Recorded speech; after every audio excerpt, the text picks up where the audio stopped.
This is Cruise Radio. Cruise Radio is brought to you in part by tripinsurance.com. Travel insurance done right by the people who know travel insurance. Get a quote today at tripinsurance.com. Here we go. Broadcasting from the tripinsurance.com studios in Jacksonville, Florida. This is Cruise Radio. Hey, how's it going? My name is Doug Parker. Thank you so much for checking out this episode of Cruise Radio. Very happy to have you here, my friend.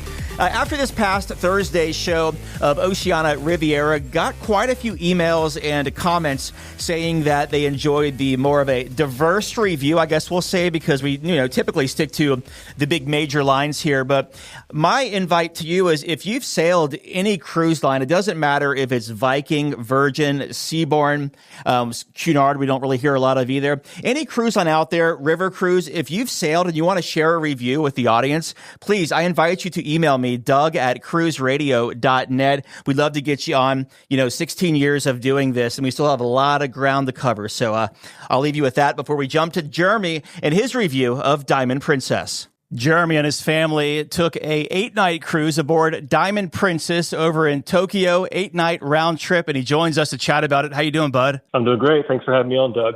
You bet. Excited to hear about your trip on Diamond Princess, the cruise ship that I guess you could say started it all back 5 years ago during the whole COVID thing. Glad that's behind us.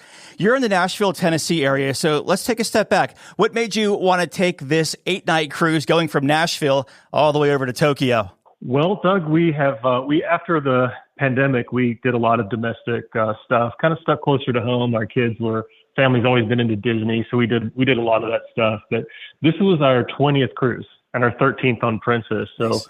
It had been a good 5 years since our last one was on Alaska, but we, we were just shuffling through the Princess website. There was a third and fourth passenger free sale going on, kind of the last vestige of those big sales that Princess was doing post pandemic. And we've sailed literally, I think, everything in North America that you can sail, and just wanted to do something different. And this popped up, and we said, "Oh, let's look at it."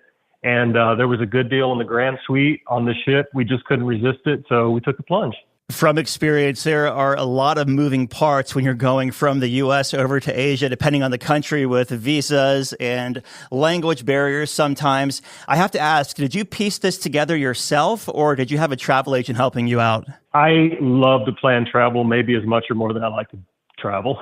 So I did it all myself. Okay. I have spreadsheets and all sorts of stuff. I have a job that allows me to listen to podcasts like yours all day long. So nice. I just did a ton of research on this. It wasn't a last minute thing. We had months to plan this. So I planned out everything meticulously from beginning to end, and just had a blast doing it. Nice. Yeah, that flight to Tokyo is no joke. So you leave Nashville, you head over to Tokyo, you get there, 18 hours, 15 hours later, or whatever it is.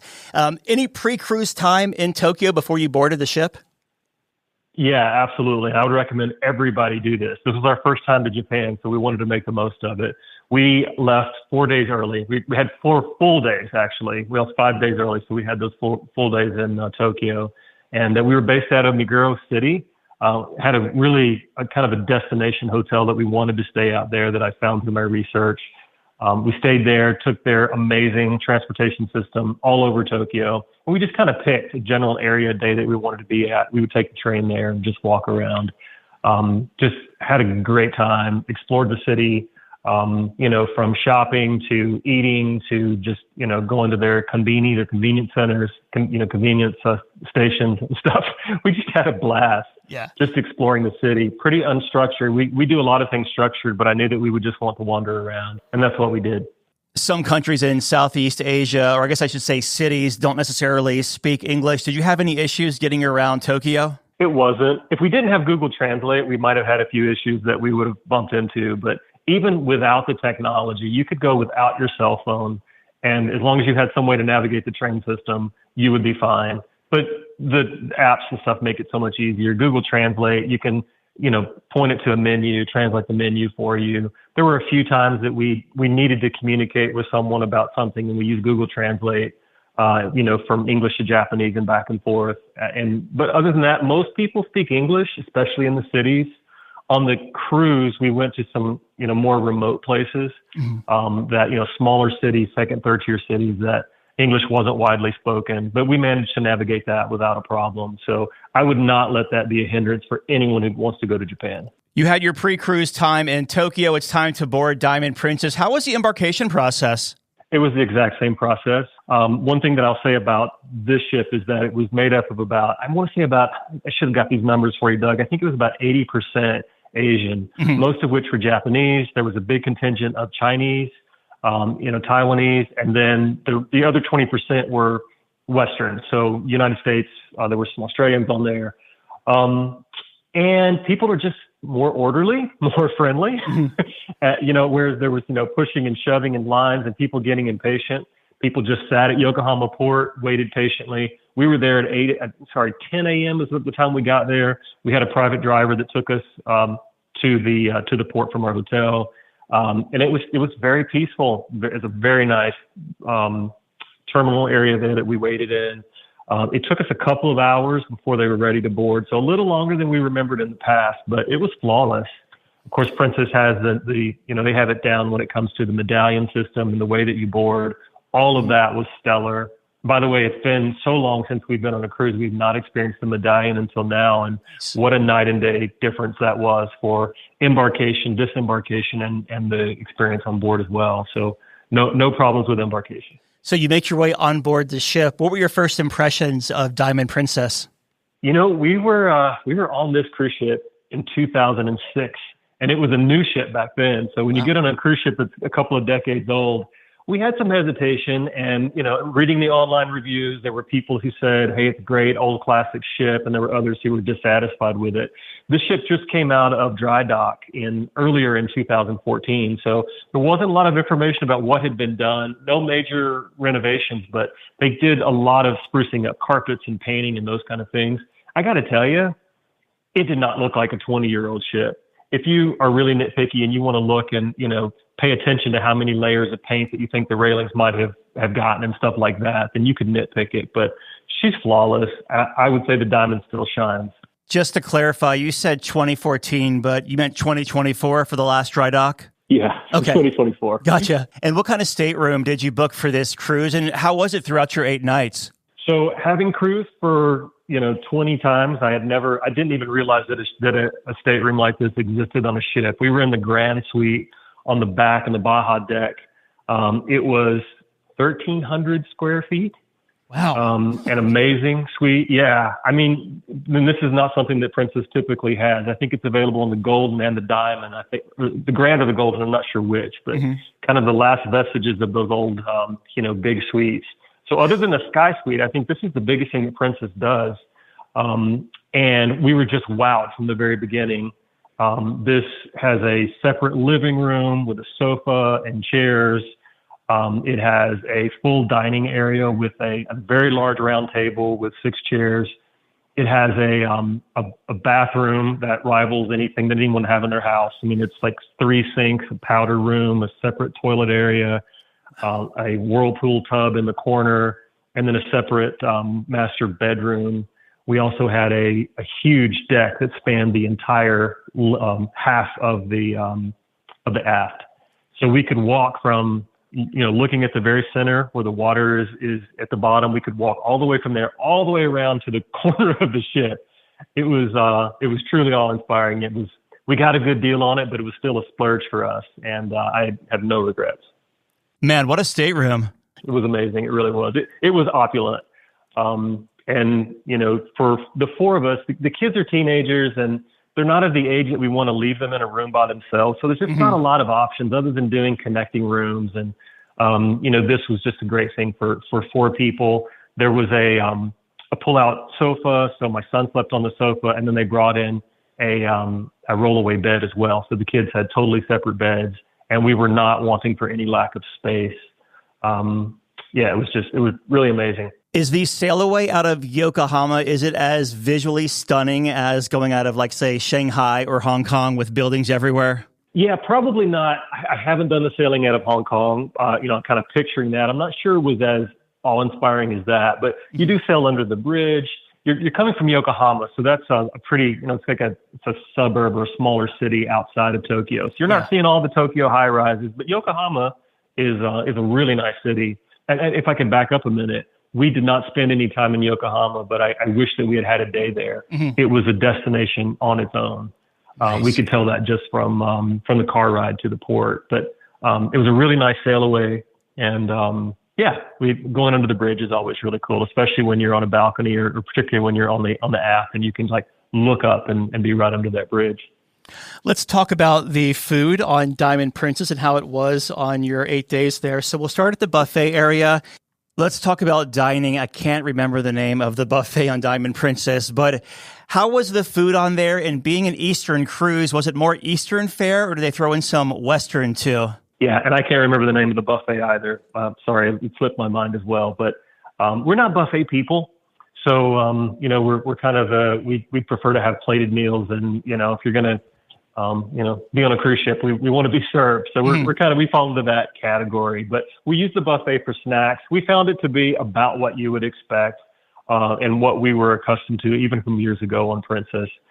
They did, however, have a very large Asian selection. So if you're looking for ramen and noodles and sushi and raw stuff and kanji, there was a good variety of both Japanese and Chinese and other type of Thai and Asian fare on there.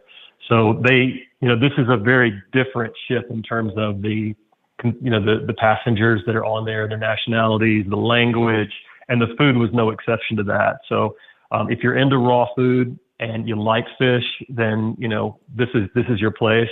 We're kind of so-so on that. There's some stuff that we like, but we stayed away from a lot of the raw stuff just for personal preferences. But Sure. It was certainly very popular, and the food was very different than what you would expect on a typical Princess sailing. Backing up a moment, well, kind of relating to food too. When you're walking on the ship and going into the piazza, I know other ships have the restaurants surrounding the piazza. Is it the same on Diamond Princess? They have the Good Spirits bar, but other than that, no. This is your classic layout that you think about Princess from a decade, 2 decades ago, where the buffets on the Lido deck, the restaurants are back behind the elevator banks, a couple of floors there. There's 4 or 5 main dining rooms. When we were in the, sorry, I should have known that, but it was the Santa Fe. We're in the Santa Fe dining room. That's where we had most of our lunches and dinners if we were on board the ship. And boy, I got to tell you, the reserve dining, the service was impeccable. The food was, for the most part, exceeded our expectations. I think Princess I'm not sure if it was just the sailing, Doug, or if it's overall. I really feel like they had upped their game since we had last been on a ship 5 or 6 years ago. Or it could be because we were just, getting special treatment because we were a sweet guest. But there's always that dish every now and then that's bland or you don't like. And occasionally there was something that the server could tell that we didn't like it and they insisted that we replace it with something else. But very satisfied with the food in the reserve dining room. And the service was almost embarrassing how they catered to us. Okay, so this might sound like a stupid question, but I don't care because you don't learn unless you ask questions. So when you're over in Asia, is the dining situation the same? Like, is there any time and set time dining? Doug, I think that Princess is doing exactly the same here as they are on the other ships. I didn't even look at set dining. It didn't even occur to me. So I don't know if they're still offering that, but I know that anytime dining is available. And it's my understanding that they operate the dining rooms just like on all the other, the rest of the fleet. Okay. The cool thing about this ship is, particularly if it's your first time to Asia, and this was the case for us, we've been to China before, but we've never been to Japan. There was the comfort of knowing that although the culture was different on the ship and the food was different, the system was everything the same as Princess. We knew exactly where everything was at, the layout of the ship. So it's like our home away from home. How about in the main dining room, food selection? Is it standard fare or more Eastern dishes? The standard dishes were very much the same. The anytime dining is what was so different. So every day you had the option of a Japanese menu instead of the Princess Favorites menu. So if you're a big fan of that Princess Favorites menu that is on every ship, that is almost completely replaced with a Japanese menu that was more fish-based. There were, noodles and ramen and those sort of things. Very, very traditional Japanese menu. So, you can get your Grand Marnier souffle and you can get your prime rib and all those sort of things on the typical schedule that you would expect to see from the menu. But if you flip over to if you want the Caesar salad and those kind of things on the Princess Favorites, you're not going to find that stuff. So that was the key difference. And there were a couple of things that our family missed having on there. But we experimented and we just tried different stuff and really enjoyed it. Because of the room we were in, we spent much more time in the stateroom than we normally would spend on a ship, including getting room service. We had that big table there. We didn't do any of the paid dining or the balcony dining or anything like that. We just simply ordered by room service. When you're in a suite, you can order off the main menu. You have to call in. You can't do it from your app, but you basically can pull up the menu on your phone and they will send you anything on any of the menus in the ship to your room. And that applies to any suite guest. So we didn't get treated. It wasn't a yacht club-like experience where we had a butler and those kind of things. But, I feel like they brought a white tablecloth with them to set up on our table. And they, the food was hot and fresh.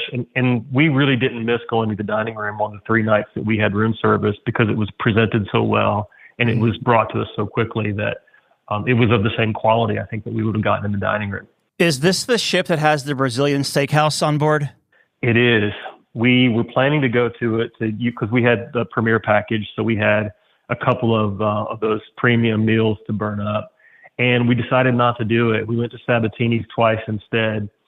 The reason we didn't go to the Churrascaria is because our waiter in the main dining room, we asked him about it. And he said, well, candidly, that's where everyone goes to burn off their dining credits, but it's not really that great. I've seen mixed reviews online. I didn't try it, so I can't tell you, firsthand, but we were encouraged to go to Sabatini's, and that's what we did. And Sabatini's was just like on any other ship, almost the exact same menu. The pasta is always exceptionally good there. And in fact, when we get on another Princess ship, I think we're going to skip the mains and Sabatini and just stick with the pasta. It's just so good. How was the entertainment on this 8-night cruise? So we're a family of introverts. We like to, hang out in our room and do stuff alone. We try to avoid the crowd. So we didn't do a lot of the entertainment. The one show that we went to, the production show, was called Secret Silk. And it is a combination of Jim Henson puppets. And this sounds really odd, but hang with me. A combination of Jim Henson puppets and a Broadway-like musical with a very intense theme of love and romance and tragedy and these puppets. It was one of the strangest things I've ever seen. And I think at the end, my family said, overall, we like that. It was so different. It wasn't what you would typically see. But it was good. The other thing we saw in terms of entertainment that was just really great was Katai, I think is how you pronounce his name. He was a rock violinist. And he did a couple of performances that we saw, and just wildly entertaining. He was amazing. So really enjoyed that. Any comedy or roving musicians around the ship? I know it might be hard to do comedy on a vessel with so many demographics on board. Just curious of other entertainment. So yeah, there was some comedy. We didn't do that. Nor did we hang out in bars at night. When you have a room like we had, we found ourselves on that balcony. It was like a magnet drawing us back to our stateroom every night. So we didn't do as much of that. I know that all of that stuff was available, and the Princess Patter looked similar as it would on any ship. The other thing that we did for entertainment was the Izumi Spa. Have you heard of the Izumi Japanese bath that's on board? No, I have not. Okay, so this is in addition to the normal spa that they have, which is just like any other spa on a Princess ship, they have the Izumi bathhouse, which is specifically designed for the Japanese market. It's patterned after a Japanese onsen bathhouse, and it is an experience in and of itself.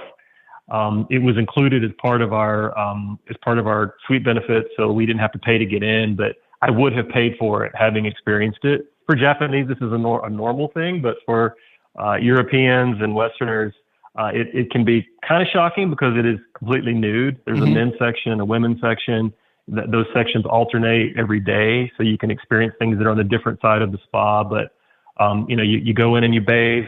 They have all these different spa facilities that you can participate in, and hot tubs and different showers and thermal suite stuff.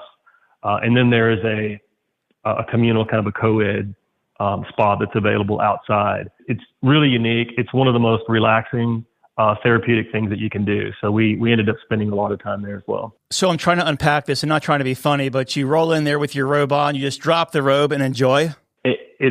You just Google Japanese onsen and you'll know what I mean. Okay. It's completely nude. There are no robes. Gotcha. You do not have robes. Okay. And, it sounds, depending on it sounds a little terrifying, honestly. But, you'll find that culturally, it's just not a thing. Mm-hmm. Nobody cares. It takes a bit getting used to, but it's culturally completely acceptable there. And it's part of the Japanese tradition. And whether you're on land or on a ship, having experienced it myself, you should experience it. Okay. All right. Well, let's talk about sea days on this 8-night sailing. How were they as far as crowds and congestion? One of the things that we loved, even though we're not big fans of crowds and people, it's just the entertainment was watching the Japanese people on the ship have so much fun.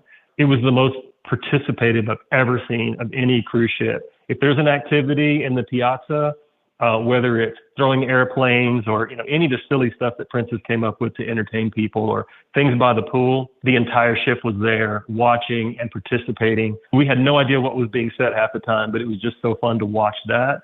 So when we were out and about on those sea days, there was always something going on that you could watch. And just the joy that people had in participating and having fun, that in of itself was a big part of what we did on sea days. We spent a lot of time on our balcony. We spent a lot of time, grazing and eating and just doing all the kind of stuff that you like to do on the ship. But it was very different than we've experienced on any sea days on any other ship because of that, culturally, how much they participated, how much fun they had. A lot of gambling happening back east. How was the casino with the smoke situation in and around it? They do allow smoking. I'm not a gambler in all aspects of my life, and so we didn't even go in. Okay. I knew you were going to ask me, so I did walk by, and I got a good whiff of smoke, so I can tell you it was quite smoky. Okay, fair enough. Let's talk about the ports of call on this 8-night sailing. So what we'll do here is you leave Tokyo, give us your first port of call, give us your highlight, then you can move to the next one. Yeah, sure. First port of call was Kagoshima. Kagoshima is this cruise went all the way around Japan, so circled it completely. So this is at the southerly tip of Japan. It's very tropical. In fact, there is an active volcano that is, right next to the cruise ship. And we did kind of on our own thing. There's a hop on, hop off bus that you can get on. My wife, separate story, wasn't feeling well and ended up staying at on the ship. So myself and my 2 kids on Father's Day, we took off, got on the hop on, hop off bus and just explored the city. Love this place. This is a destination. I would absolutely go back to Japan and just spend some time in Kagoshima. You have all sorts of sightseeing that you can do, a very easy hop on, hop off bus that can take you to all the attractions without spending the money on the tour. You have ramen restaurants and you have, statues and towers to view the volcano. You can take a ferry over to the volcano. We didn't do that, but had we had more time, we would have done that. You can get, the shaved ice, just all the stuff there. Loved it. The thing that was a highlight for us is that we went to a Japanese garden called I'm going to mispronounce this, Shingayen, I believe it's called. Traditional Japanese garden with, the temples, and there was a cat shrine that we went to because the kids love cats. And then we needed to grab some lunch. There was a restaurant inside this garden. So we walked up the stairs, not knowing what we were in for, and sat down for lunch and had one of the best meals of my life. And I'm quite the foodie. This was just amazing. Wagyu, pork katsu, their local black pork that they have. We got 3 meals. They were on trays that were as big as a table, covered in all little plates of food and sushi. And we were sitting at a window overlooking an active volcano, having this wonderful lunch together on Father's Day. So Kagoshima is just, I can't say enough about what a great place that is to visit. Nice. And then what was up next? Then we went to South Korea because every Princess cruise in Japan goes to South Korea. Mm-hmm. There's some reason behind that. I don't remember what the regulatory reason is, but we went to Busan, South Korea. For that one, we did book a private van tour through the cruise ship. So We headed off with the tour guide, and we got to pick exactly what we wanted to do. She was great. One of the better tours that we've ever had. We went to the Golgachi Fish Market, which is the largest fish market in South Korea. And, you go there just to gawk over all of the different seafood and all the different just creatures that they have available to buy. We had street food. We went to the beautiful temple that's there on the cliffside. We stopped for bubble tea and went to just, the Gamachikan, I think is how you say that, culture village there. We maxed out our 8 hours with this tour guide and had a blast. Highly recommend Busan. Japan does have like the cabotage laws like we do here. So if it's a foreign flag ship, it actually has to go somewhere before returning back to Japan. There you go. Yeah. So anyway, just kind of random side note for you. Yeah, no, that's great. And then your next port of call? Next port was Akita. We had to go through customs that day, so that was a little bit painful. If you're a Japanese citizen, then you could get off the ship and just basically walk through customs, show your passport, and you were done. We had to wait for, I guess it was probably about an hour or two. So that day we did book a tour through Princess to make sure that we were able to actually meet the tour because we knew that customs was going to be kind of crazy. So we took that tour to a samurai village called Kakendate and explored the samurai village. Not as much time as we would have liked to have had, but that's just how it goes. But we did thoroughly enjoy ourselves walking around one of the most well-preserved samurai districts in Japan. There's a merchant district. We had some lunch there and headed back to the ship. Good time. Having a lot of South Korean friends, I know that English as a second language is really big in the country. Was the tour guide pretty fluent in English? She spoke great English. In fact, she lived in the United States for a while. Okay. And nice. So, she went to school in the States. And so she understood cultural nuances. Mm-hmm. We could talk politics, which was fascinating. But she's, from South Korea, and she knew Busan, like the back of her hand. One thing I'll say back to Busan is we had the best lunch. We were at on the beach. She took us to this little restaurant. It was a dive. I would never have gone to this place by myself. We went late. It was like 1 or 2 o'clock by the time we got there to have lunch. And she said she was going to take us for this seafood experience. We had abalone, clams, prawns, and the clams were so fresh, the lady who was cooking them had to keep knocking them down to keep them from opening back up. She cooked this on our table, on a little hibachi kind of thing on our table, cut them up. I mean, she did everything for this food, prepared it, practically put it in our mouth. That's how much service we got there. And it was the best seafood I've ever had in my life. Ah, very cool. And then your next port of call? Yeah. We went to Aomori. Aomori is the northerly tip. So this is like, if you're into skiing, this is where you would go in the winter for skiing. Mm-hmm. We took an excursion through Princess there as well. We went to a temple. We did an aerial tram that went to the top of Mount Hokata. We went to some ruins that were there, which was, cool and unusual. We had lunch at a hotel, and then we went to what my highlight, I wanted to see the Warase Museum. They have this culture of festivals in the summer in Japan. And if you go in I think it's the July-August timeframe, you can experience the cultural aspect of festivals. So this is a museum that's dedicated to one of the festivals that has these awe-inspiring paper floats. And you got to actually walk among the floats and see them, learn about that. It's just a really cool cruise port. We got some great pictures of the ship right there from that. There's, people there's a beach right next to it. So there's kids playing in the beach. Just not what you would normally think about when you think about Japan, but it was a really cool experience. Seems like just a couple of ports of call, but really good ones. Not really port intensive. We did have some sea days on this, which for us, it was really great because these are some intense days at port where you're just, you're up as soon as they'll let you off the ship and it's go, go, go nonstop. Japan is hot. Mm-hmm. And, we beat most of the heat by going in June, but even so, it was, you had to wear sunscreen and you had to stay hydrated. In fact, the reason my wife wasn't on some of these with us because she ended up getting dehydrated in Tokyo. Never had this issue before. She ended up in the clinic on the ship getting IV fluids and had to stay back for some of our trip. But so if you're going to go to Japan, make sure that you're well aware of just how hot it can be and stay hydrated. Gosh, how much did that set you back? Not as much as you would think. No? I think we were around $1,500, $2,000, something like that. Fortunately, we have good insurance, so we're going to get that reimbursed. But I've got to say, having been on all these cruises, we've never even been to the medical facilities on board.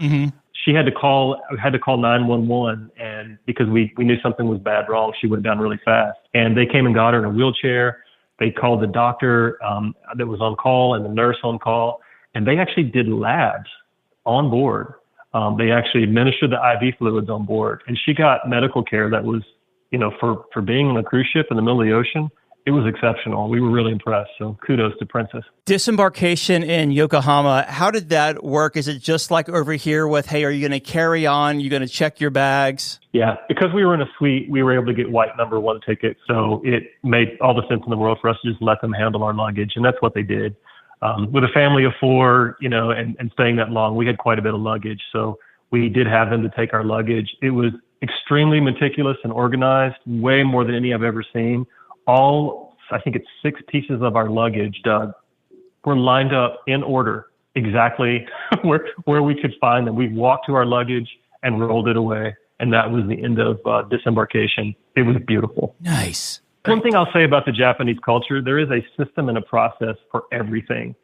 So, you didn't notice the culture on the ship, in terms of like how things operate and the mechanics of things seemed to be the same. But at the port, it was very organized, very meticulous, where you sit, where you go, what line you get in, how your luggage is handled. And that's true across Japan because of just the orderly nature of how they do things. Yeah. So great experience. And I assume most people had a good experience with that based on what I saw happening. Do you have any tips to offer anyone considering a trip like this? Because this isn't your typical Caribbean cruise where you pack your bag, your sunscreen, and you hop on the plane. I do. I think the first of those would be to research before you go. This is not one of those places where you can just show up and expect for things to be flawless. So I did. I mean, I'm probably on the other end. I'm pretty extreme in terms of what I researched and what I knew going in, just because it was a passion of mine. I wanted to learn about it. But, there's some great podcasts out there specifically dedicated to travel in Japan, specifically dedicated to cruising in Japan. So learn before you go, know what to expect, and be very prepared, or get a travel agent that can help you be prepared. The other thing I would say, kind of next in line with that, is embrace the Japanese cultural experience. Don't expect it to be like home. There are some things on the ship that will, be comfort, and it'll feel like home because it's what we've experienced on Princess before. But embrace, whether it's Izumi, the onsen that's on board, or, the food, participating in some of the cultural things, learning a little bit of the language. I think this is a much more enriching trip for you and your family if you really get yourself out of your comfort zone a little bit. And, along those lines as well, extend your stay. Don't just show up and do the cruise and go. If at all possible, try to get some time on the front end or the back end or both to really experience what Japan is all about. And a reason to do that, Doug, is the yen is so weak to the dollar right now. It is relatively inexpensive to travel to Japan. Yeah. Hotels are still kind of pricey, but that Wagyu meal that I told you about in Kagoshima, 3 full meals with premium food and some of the best sushi I've had in my life. When it showed up on my American Express after the conversion, was $56. That's awesome. I would have spent $300 or $400 on that in the States. So you can get a really good value by going to Japan. And it's so safe. It's so easy to navigate. In fact, the Japan culture, it's so safe there. You would see people leaving their wallets and their cell phones on the table, walking away from it, going to the restroom and coming back just to use that to save their table because they knew nothing was going to happen. I saw examples of that everywhere. Little kids, elementary school kids, were taking the transit system in Tokyo on their own because there's just no crime. Yeah. So I just can't say enough good things about Japan. I'm a huge fan now. What did you use to learn the language basics like Duolingo? There's Rosetta Stone. Anything you can share with us? I did Duolingo. That I didn't learn as much of the language as I wanted to. I was a little bit lazy there. I regret not learning more. My kids, one of my kids used Duolingo, and then my daughter had Rosetta Stone. None of us really put in the effort that we should have. I wish that we had, but even so, even if I didn't know anything other than to say hello, we experienced no negative effects of that. Of course, as you know, as a traveler, Doug, when you go to a place and you're a foreigner and you can say a few phrases, then it certainly gives you a lot more credibility. So, what little we did speak, I think people appreciated. I'm curious what your kids thought of Rosetta Stone and Duolingo. I've been going back and forth trying to figure out which one's easiest. I know we all have different ways we learn. Did you have any feedback from your kids on which one they thought, oh, this one's better than this one? Yeah, Rosetta Stone is much more robust. And, it has the feature where it actually will listen to your pronunciation and it'll give you feedback. Duolingo, it's kind of annoying. At least maybe we just didn't use it the right way. But to get started out in Duolingo, you kind of have to go by their structure. So the first part of it is dining. And, I spent the first 6 lessons, I believe, just learning how to say rice and water and sushi and, green tea. So, I would prefer a language app that allowed me to say, let me go directly to learning how to say a useful phrase. But again, I didn't spend enough time on it, so I'm probably not the best person to ask. Yeah, I think you get that statement credit with Amex Platinum for Rosetta Stone, I believe. I didn't know about that. Yeah. Is that an Amex offer? Yeah. I didn't see that. We did Rosetta Stone, and we got some sort of offer through Amex Platinum for that one. Oh, cool. For my daughter. Yeah. Nice. So looking back, sound like an awesome vacation here. What was the big Disney aside? So we just want to focus on the cruise here. What was the biggest highlight of this cruise for y'all? Oh gosh, there's so many things that I could list, Doug. For me personally, I'll be selfish and just share mine. Being in Kagoshima on Father's Day with my kids, exploring in this far away, quote unquote exotic place, having a Wagyu lunch, overlooking an active volcano. That's a perfect day. I don't think it gets any better than that. Yeah. And to make it even more perfect, as someone who likes to travel hack, when my Amex statement came and I saw that meal was $56, made it all the better. There's so many things that we could pick from that were highlights of this trip. But for me personally, that was the thing that I'll remember the most. The other thing that I think, we were so impressed by the ship. We were concerned a little bit. We were anticipating, we kind of were expecting to be let down by the quality of the ship and by the state of its repair and all those kind of things. And like I said, the diamond still shines. They've done a great job taking care of her. She seems to have many years ahead of her. I don't know what's happening underneath, but as far as the public spaces, she looked really great. And we just couldn't be happier. We would take it again in a heartbeat. Trying to think how to state this next question. I'm just going to ask it. As you were walking around the ship through the 8 days you were on board, of course, this ship was like ground zero for COVID with the cruise industry. Did it ever feel eerie, or did it ever cross your mind thinking, wow, this is where it all went down? Yeah, no, that's a great question. So we stopped cruising after COVID for a while. And in fact, there was a moment in time during the height of COVID, and I said, I will never get on a cruise ship again.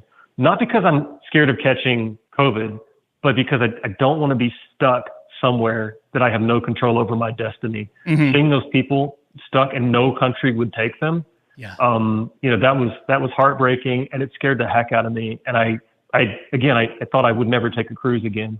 So once I overcame that and kind of, reality things got back to normal. We decided to do this, and we didn't really think a lot about it. But when I got on the ship, I think particularly when I got to the stateroom, I thought, man, this isn't really place to be, but I can't imagine being stuck here for days without proper hygiene and food and not knowing what was happening next. I thought about it for a moment, but it's hard to think about anything that's morbid or anything that's difficult when people on this ship were so joyful. It was unlike any ship experience I've ever had, thanks to just this Japanese culture of joy and fun. It was hard to think about anything negative on there. It was just so much fun. And I've had plenty of cruise experiences and princess experiences that weren't that positive. So I'm not blowing smoke here. They really did everything right, and we had a blast. Didn't think about any of that. Well, in closing, it's a 22-year-old ship. Your final thoughts of Diamond Princess? I think Diamond Princess is perfectly designed for that market. I think if you like that classic ship that we like, and if you don't need all the bells and whistles and you don't need anything to keep you entertained, then Diamond Princess is absolutely worth considering. This itinerary in particular is really worth considering. And being on that, these days, I guess it's a smaller ship or a mid-sized ship. The maneuverability and being able to get into some of these ports. I don't know that every ship could get into some of these smaller ports. So we love it. We would go again. In fact, we're already starting to look at some of their itineraries coming up to see if we might sneak on another Asian cruise on the Diamond. Nice. We've been talking with Jeremy about his 8-night cruise on Diamond Princess. Bud, thank you so much for stopping by and chatting about this. Very insightful. I sure appreciate it. Thanks, Doug. Appreciate all the work that you're doing. Just back from a cruise? Let's talk about it. Email Doug at cruiseradio.net. A big question we get at Cruise Radio is, how do I know if I need trip insurance? Simple answer. If you're getting on a plane, taking a road trip, or getting on a cruise ship, you need to have travel insurance. Hey, it's Doug Parker from my friends at tripinsurance.com. Not only does tripinsurance.com protect your vacation investment, but it also gives you peace of mind in case anything were to go wrong on your trip. How do they do it? They offer 3 different types of trip insurance policies. Good, better, and best. One policy for every vacation budget. But it doesn't just stop there. They're up to 40% lower when you shop around on other comparison sites. Plus, tripinsurance.com offers 24-hour customer support before, during, and after your trip, online claims assistance, and travel alerts to let you know what's going on at your destination. But find out for yourself. Check out tripinsurance.com. All right, Dougie, let's see what we got for you, buddy. Cruise Radio is produced at the tripinsurance.com studios in Jacksonville, Florida. Get cruise news, ship reviews, and money-saving tips every Thursday on Cruise Radio. If you've enjoyed this episode, please subscribe to the show. If you want to help spread the word, give Cruise Radio a 5-star review. Find Cruise Radio where you listen to your favorite podcast or online at cruiseradio.net. I'm your announcer,